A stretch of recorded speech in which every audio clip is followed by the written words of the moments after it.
y a eu un tacle assez appuyé du président de la République envers l'industrie automobile qui est un petit peu surpris.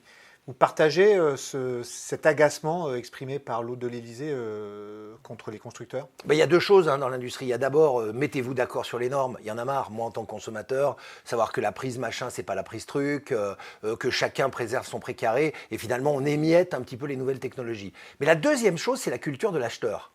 Dans ce pays, on a poussé les gens extrêmement compétents dans les achats dans le moins cher. C'est le phénomène Leclerc. C'est j'achète le moins cher au détriment de la filière. Là, il faut dire aux constructeurs automobiles qui sont quand même des gros acheteurs de sous-traitance, réveillez-vous, vous faites partie de la chaîne de valeur, de redonner de l'énergie aux sous-traitants pour que ça reparte. Donc il y avait un espèce de double message. Vous ne pouvez pas demander que l'État vous soutienne, et l'État va les soutenir, et les a déjà soutenus, et en même temps continuer sur des méthodes d'optimisation de la marge qui écrasent en fait tout le faisceau d'invention et de sous-traitance. Les voitures sont trop chères en France, 26 000 € en moyenne pour un véhicule neuf. Certainement, je pense que les voitures en tout cas peuvent être perçues comme trop chères, mais si c'est des voitures françaises, j'aimerais mieux la payer 27 000. C'est-à-dire qu'à l'inverse, Encore faut-il en avoir les moyens. Non, mais ce que je veux dire, c'était une boutade pour vous dire que si on sait que ça fait tourner des usines en France, que ça fait de la relocalisation, de la réindustrialisation, arrêtons d'être obsédés par uniquement ce critère prix. Il est important,